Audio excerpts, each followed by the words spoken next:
始めよう誰にも話してない全てをみんなでこのままみんなでこの話を始めよう誰にも話してない全てをみんなでこのままみんなで送り出そうぜ語っとこうだからねだけは透明でビキャラだのとみなせるともりだからだけは透明でビキャラだのとみなせる誰に打ち明ければいい話ドラマのワンシーンみたい Baby can I be もう最近はないいつだらけの誘惑に目を向けてゆこう未来みんなの歌には終わりは来ないそう信じてるから And scene. Welcome back, everybody. This is Cho here. I'm back with another Paint With Me again. I hope you enjoyed my brief dance intro. It was fun to record. But today I will be talking about Furiosa. This movie was awesome. I know everyone has mixed reviews on this, but I'm just going to share my thoughts on the movie. And of course, there will be spoilers. Please do not be alarmed. For those that have not watched the movie, please be aware there will be spoilers. Now, Furiosa is sort of a spin-off that's part of the Mad Max saga, and there were 4 movies released earlier. There was the Mad Max released in 1979, Mad Max 2 in 1981, Mad Max Beyond Thunderstone in 1985, and Mad Max Fury Road, which came out in 2015. And I've only ever watched the 2015 version, and of course there are many YouTubers out there that have already covered the whole Mad Max world, the lore, the series. Please check them out. I've put a few of them on the screen. I watched those and I learned so much about the lore and the backstory. The Mad Max series is an Australian media franchise that was created by George Miller and Byron Kennedy, and it tells the story of Max Rokitansky, hope I'm saying that right, over the span of 10 years, and it's set in a post-apocalyptic world that basically regresses into chaos due to a thermonuclear war. Now, over a series of time, you have the oil wars that started out first. Basically, countries were fighting for oil as a resource, and then you have the water wars that followed soon after, and lastly, the thermonuclear war that basically ended it all. And thus, society is lost and chaos ensues. There's no world order anymore. There's no right or wrong. Humanity is lost. And so Mad Max follows Max Rokitansky and how he wrestles with that. Now, I will not be covering his story in this video. I will be mainly focusing on Furiosa, which is a spin-off of the Mad Max saga. First, we'll jump into the characters. Well, my favorite characters anyway. And first up, we have Miss Furiosa herself, also known as Imperator Furiosa. Now, she was played by Charlize Theron back in 2015, the Mad Max Fury Road movie. And in the 2024, she's played by Anya Taylor-Joy. Both beautiful women. I feel like they both played their role very well. I did watch an interview where Anya explained how they used AI technology to fuse her face with the younger actress who plays her as a child in the movie, which I thought was quite interesting. So those who watched the movie, that's what's going on. Pretty cool. Next up, we have Warlord Dementus, who was played by the very charismatic Chris Hemsworth. I will say I loved his character. I know he was evil, he was mean, he was a bully throughout the whole film, but you just can't help but love Chris Hemsworth. The character design, the costuming, the use of red to make him look even more terrorizing. I loved it all. Great storytelling, great actor. Next up, we have Immortant Joe, who was played by Lachi Holm. Now, this guy looks so creepy. I mean, just watching the movie just gave me chills. And I remembered him from the Mad Max Fury Road movie. And, just look at him. A face only a mother could love. I don't even think his mother even loved his own face. That sounds so mean, God forgive me. But, creepy looking dude, but very good character. All right, next up we have the Half-Life War Boys. These poor pale blue boys. I felt so bad for them, but basically they're called Half-Life War Boys because they don't live as long. They have a short half-life. They need blood transfusions to stay alive. And this is mainly because they were born in the wasteland. They were born after the nuclear wars. And so at this point, 70 to 80% of people are already dead from the nuclear wars. So what's left behind is a lot of radiation. And so, these children don't live as long. They're picked out by Immortans Joe's leaders, and depending on their skills, they can either be mechanics or craftsmen or soldiers in his army. Now, they definitely follow Immortan Joe to their death. Very cultish. They will die for him in battle, and it's known that they will reach Valhalla, which is I believe, the afterworld for the Viking mythology. And I just feel so bad for them. Oh my gosh, there's a scene where there's this little person. Oh, I hope that's not offensive. Little person, midget, like war boy, and he's in the rig, and then he dies. I was like, no, poor little war boy, man. I think it was a man. I'm not sure what he was, but yeah, very sad. Lastly, we have Praetorian Jack, who was played by Tom Burke. Very good looking guy, very good looking character. I feel like he played the role very well. Now, it was kind of weird to me. I don't know how old Furiosa was when she met her. I think she was a child, right? Or like a teenager. I don't know their age gap. So that was kind of freaking me out throughout the movie. And I'm like, oh, I wouldn't say it was grooming, but it's like, okay, you're a child, he's a guy, you guys fall in love and all that stuff. I'll talk about that later on, how I felt about that. But other than that, I think he was a great actor for the role. Now I'll talk about what I liked about the movie.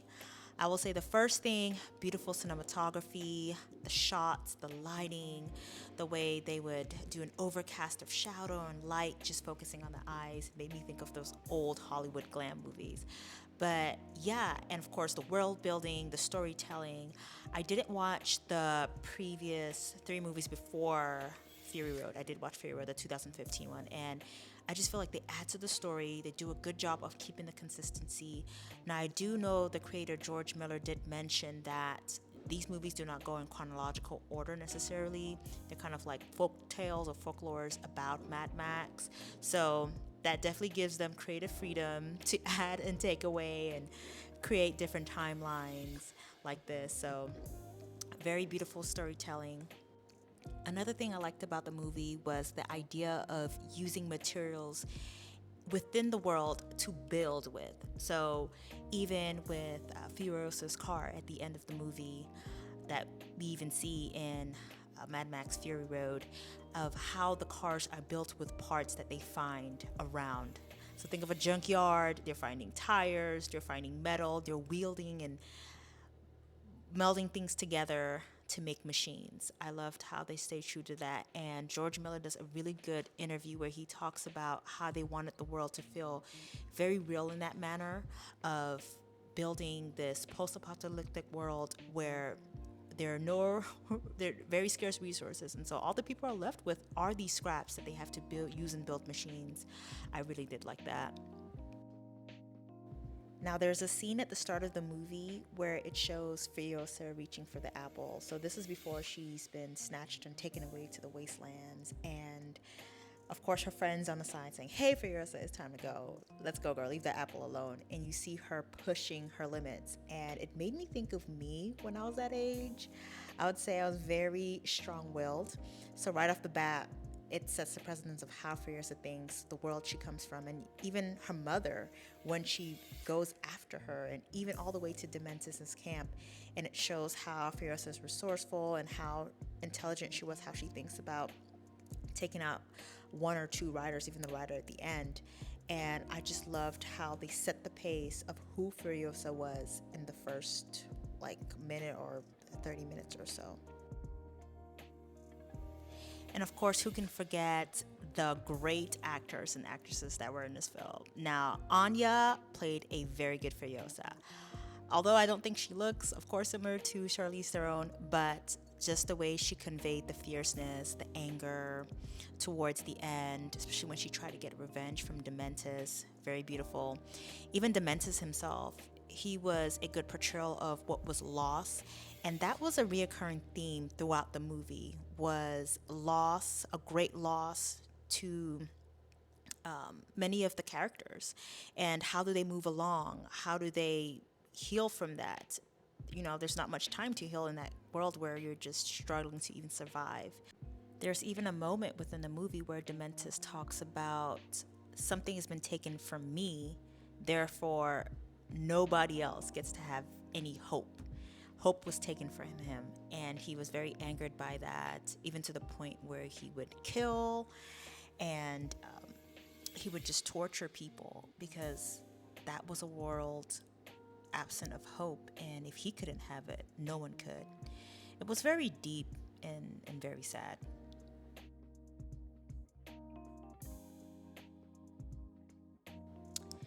Now, what I did not like about the movie was Anya's look. Now, she did a great job acting, actress wise. I think she delivered her lines. She had a fierceness about her, but physically, she didn't look like Charlize Theron. And I know it's not nice to compare, but when I think of Furiosa, that's who I think of. And I just wish they'd picked an actress that looked similar to Charlize.